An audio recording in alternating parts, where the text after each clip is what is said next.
I need money, Dad, my daughter said, sliding a folder across the kitchen table like it was just another bill. It's my husband's debt. $450,000. She didn't even look up from her phone. Don't disappoint me, she added, her voice sharp and cold. I just smiled, poured myself another cup of coffee while she kept scrolling. 6 hours later, my bank account was empty. That night, when they came back for the money, the house was empty. Only an envelope sat on the kitchen table. When they opened it, their faces went white. The doorbell rang 3 times the next morning, quick and urgent. I knew who it was before I looked through the window. My daughter Victoria only showed up unannounced when she wanted something. I set down my tea and walked slowly to the door. Through the glass, I saw her silver BMW parked sideways across my driveway. She'd inherited her mother's beauty, but none of her warmth. When I opened the door, she brushed past me without a hug, just a quick air kiss. Dad, we need to talk, she said, heading straight for my kitchen. Victoria sat in my chair and placed a thick brown envelope on the table. She kept typing on her phone, barely acknowledging my presence. Coffee would be nice, she said without looking up. I made it automatically. 50 years of serving others, as if that was all I was good for. When I set the cup down, I noticed her fingers trembling slightly. How's Blake and the kids? I asked about my son-in-law and grandchildren I rarely saw. They're fine, she replied flatly. Finally, she put her phone down. Dad, I'll get straight to it. I'm in serious trouble. I sat across from her as the kitchen clock ticked steadily. Blake got involved in something bad, she said, pushing the envelope toward me. He made a terrible investment. I opened it carefully. Inside were bank statements, debt notices, and a loan contract stamped in bold red letters. $450,000. My heart dropped. That was almost everything I had left from selling the family business after my wife Nancy passed away 3 years ago. Victoria, I said quietly, that's nearly all my savings. She took a sip of coffee, her cold eyes finally meeting mine.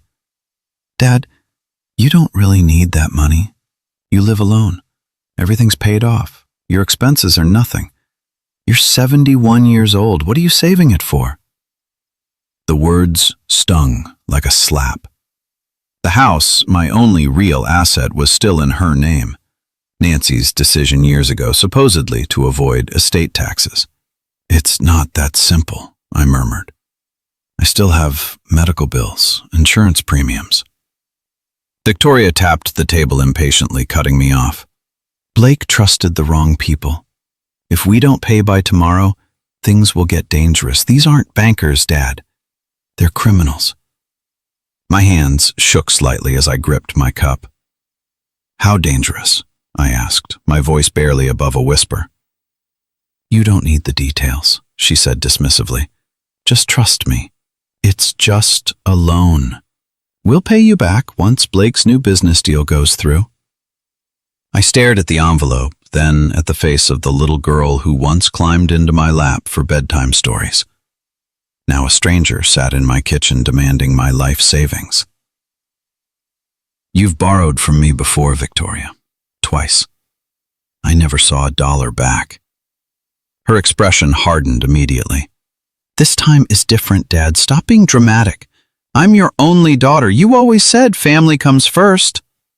I heard the familiar manipulation, the same tactics Nancy used during our difficult years. I need time to think, I said quietly. There's no time, Victoria snapped. I need the money transferred today. Tomorrow's too late. She stood behind me, placing her hand on my shoulder. It felt heavy, oppressive. Dad, she said, her tone softer now. You know I wouldn't ask if it wasn't serious. This is for Blake's safety, for our family's safety. That word, family, the spell that had controlled me for decades, All right, I whispered. I'll do the transfer. Victoria smiled for the first time since arriving. Thanks, Dad. I knew I could count on you, she said, checking her watch. I've got appointments, but I'll come back tonight for dinner and we'll finish everything, okay? I nodded silently. She grabbed the folder, kissed my forehead, and headed out. Don't let me down, Dad, she said, like a parent scolding a child. The door slammed shut. I stood there, staring at the half-full coffee cup, realizing I'd just made a terrible mistake. Through the window, I watched her car speed away, gravel flying across the garden I'd maintained for decades. Then something clicked inside me, an idea the old me would never have considered. I picked up my phone and dialed a number I hadn't called in months. Harold, it's Thomas. I need your help, urgently. Less than 40 minutes later, my old friend arrived. Harold and I had served in the military together nearly 50 years ago. He'd become a financial advisor while I'd taken over the family hardware business. He'd never approved of how Nancy controlled our finances, but he'd always been there when I needed him. 450,000? Harold nearly dropped his coffee. Thomas, are you insane? That's everything you worked for your entire life. I shook my head slowly, feeling the weight of truth settling over me. It's not the first time, I admitted. 2 years ago, it was 80,000 to help Blake start his consulting business. Before that, 60,000 to cover their mortgage when they had problems. I never saw any of it returned. Harold set his cup down hard. Why do you keep doing this, Thomas? You used to be sharp. Why can't you see what's happening? His question hit like a punch. I went silent for a long moment. Because she's my daughter, I said finally, the old reflex speaking for me. And you're her father, not her personal bank, Harold shot back. Nancy controlled you for 35 years, and now your daughter's walking the exact same path. I looked out at my vegetable garden where tomatoes had finally started ripening after years of poor yields, just like me, surviving against terrible odds.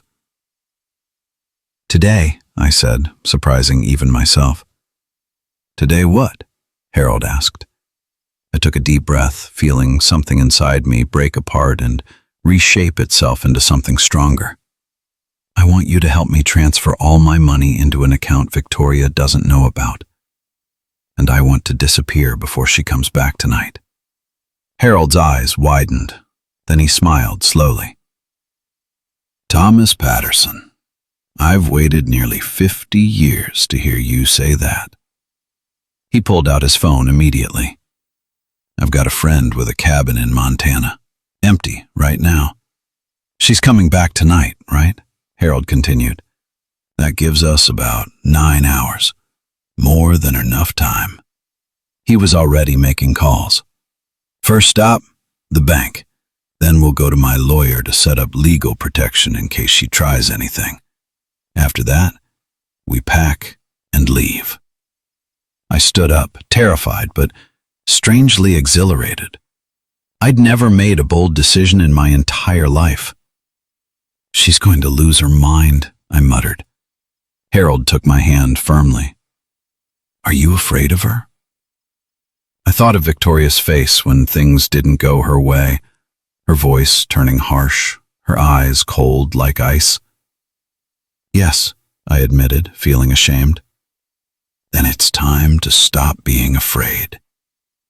I went upstairs and pulled out an old duffel bag I'd used decades ago during my service. I packed a few clothes, medications, important documents, and a few photos of Nancy from our better years. In the drawer, I found a small metal box Nancy had never known about.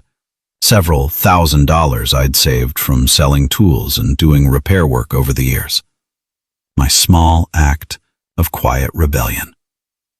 I picked up a framed photo of my granddaughters, then paused at a picture of Victoria as a child. After a moment's hesitation, I set it down.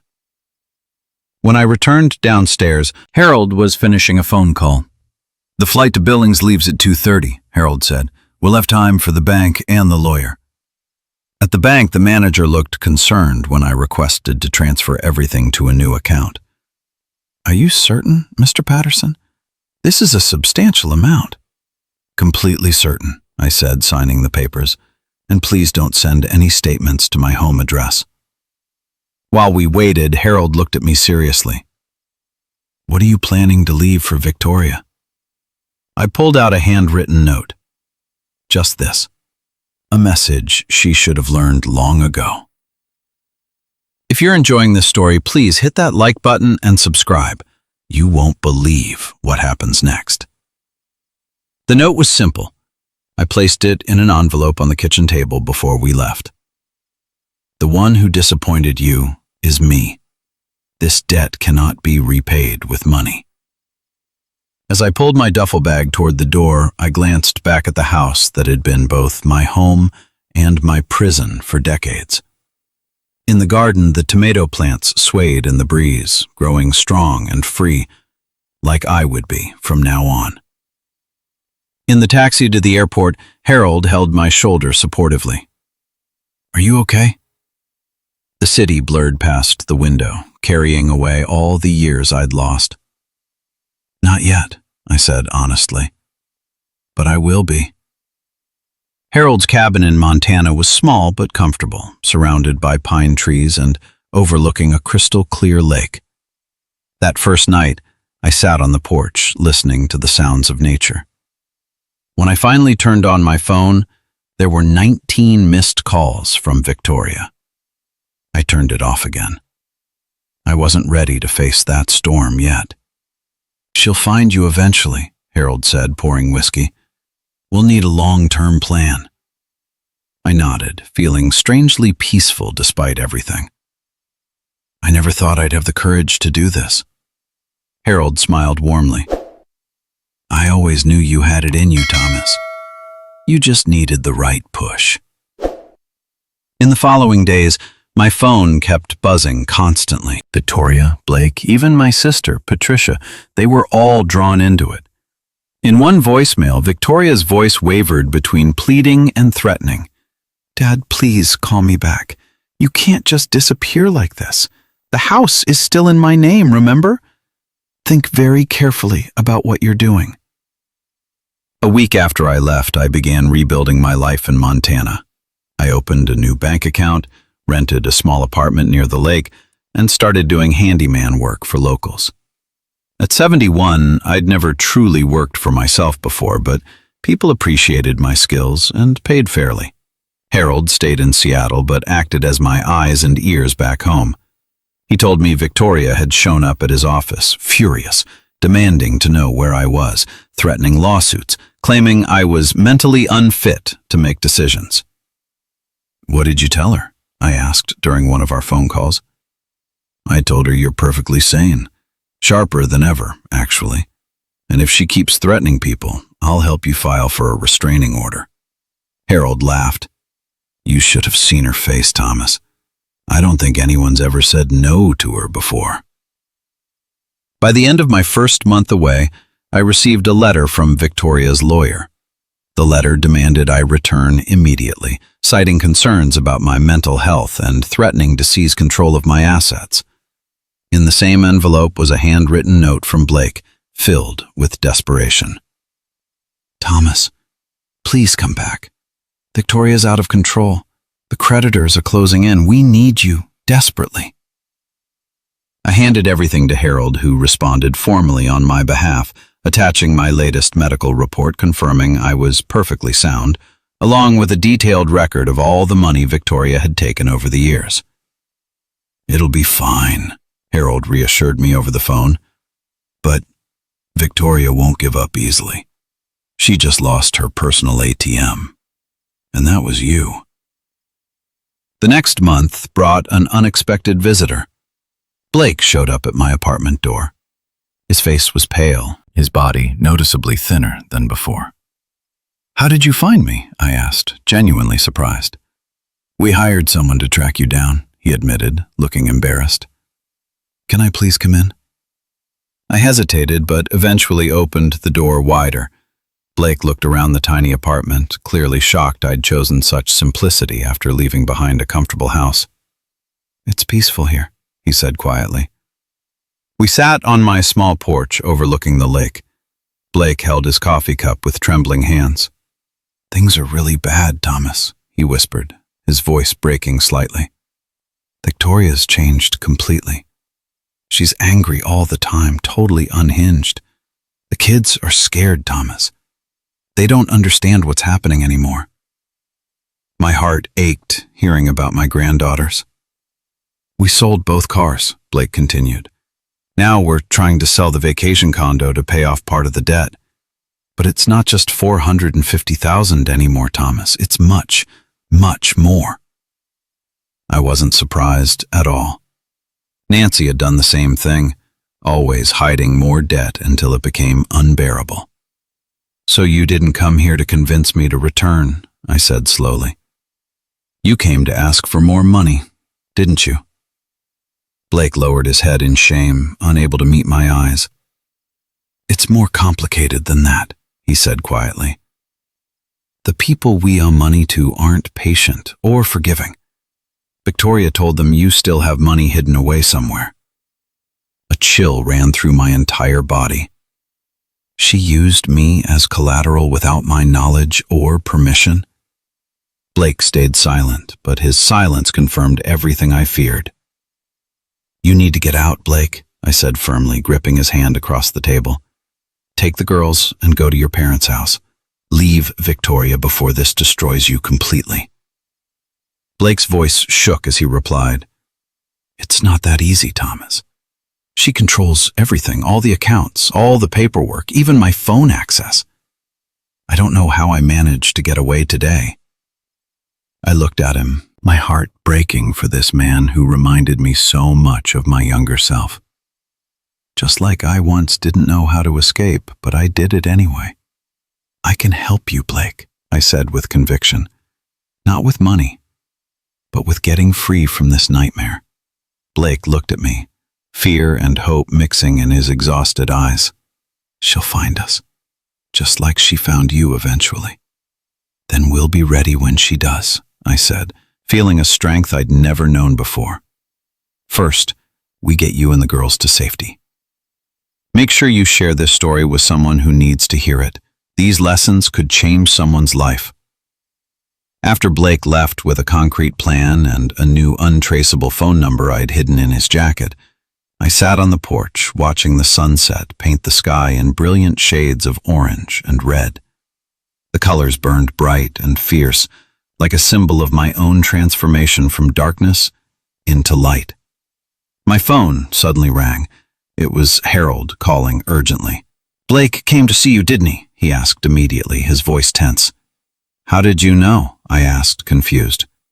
Victoria showed up at my office again this afternoon, Harold explained quickly. This time she brought someone with her, a large man with scars across his face.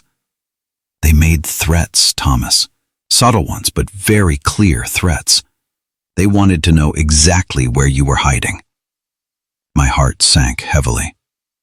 What did you tell them? I asked, gripping the phone tighter. I told them if they so much as touched you, me, or anyone connected to either of us, I'd make sure they spent the rest of their miserable lives in prison, Harold said firmly. He paused for a moment. Thomas, this is getting genuinely dangerous now. Victoria's desperate, and desperate people do desperate things. You need to be extremely careful. I nodded slowly, watching the last rays of sunlight fade below the mountains, knowing my battle for freedom was far from over. The next morning there was a loud knock at my door. My heart raced. Had Victoria found me already? But when I looked through the people, I saw a woman I didn't recognize holding up a badge. Mr. Patterson, I'm Detective Andrea Collins from the Fraud Division. We need to talk about your daughter, Victoria Patterson. My heart pounded as I opened the door. Is she in trouble? I asked cautiously. Detective Collins kept her expression neutral. May I come in? I invited her inside and made coffee with shaking hands. She sat on my small sofa and pulled out a notebook. "Mr. Patterson, your daughter is under investigation for financial fraud, falsifying loan documents, and connections to a loan sharking operation. We need to know if you're aware of any of these activities," Detective Collins continued. I felt the ground disappear beneath me. Part of me had always suspected Victoria wasn't running honest operations, but hearing the words criminal investigation left me shaken to my core. "I only knew she was having financial problems," I answered carefully. "I didn't realize how serious it was until I left." Collins took notes, then asked directly, "You left your home about 2 months ago, correct? Why exactly?" I told her everything. The repeated loans, the manipulation, the pressure over $450,000. She listened intently, occasionally writing things down. "Did she ever use your name to sign documents or make you sign papers without proper explanation?" I thought back carefully, my stomach tightening. "Yes. About 3 years ago, she told me to sign some papers so she could transfer money easily in case of emergencies. She said it was to protect me as I got older." Collins nodded knowingly. "We found several suspicious transactions in accounts under your name, accounts you probably didn't even know existed." I closed my eyes, feeling sick. Victoria hadn't just manipulated me emotionally. She had stolen her own father's identity for criminal purposes. "What should I do now?" I asked, trying to stay calm. "We'll continue investigating," Collins said. "You'll need to give an official statement soon, and, to be honest, your daughter might face serious charges within the next few weeks. You should also be cautious about your personal safety." After Detective Collins left, I immediately called Harold to tell him everything. He promised to drive up to Montana that same evening. "I always suspected Victoria was involved in shady dealings," he said over the phone. "But not to this extent, Thomas." That afternoon, I received a desperate text from Blake. "She found out about our plan. I'm locked in the bedroom with the girls. She's destroying everything downstairs." My whole body went cold with fear. I called Detective Collins immediately, and she sent local police officers to Victoria's house. The following hours dragged by in agonizing fear and endless phone calls. By nightfall, I learned that Blake and the children were safe in protective custody, while Victoria had been arrested for resisting police intervention and assault. Later that night, Harold arrived and found me sitting quietly on the porch, staring at the dark lake. He sat beside me in silence for a long while, then asked gently, "How do you feel?" I whispered, "Guilty. If I hadn't left, maybe things would have been different." Harold shook his head firmly. "No, Thomas. If you hadn't left, you'd have gone down with her, maybe even gotten pulled into her crimes as an accomplice." He squeezed my shoulder. "You did the only thing you could. You saved yourself, and maybe Blake and the girls too." The stars above Montana shone brighter than I'd ever seen them. Each one a reminder that even in darkness, there's light. For the first time in 71 years, I was finally free to be just Thomas, not someone's husband, not someone's personal bank, just me. And that was enough.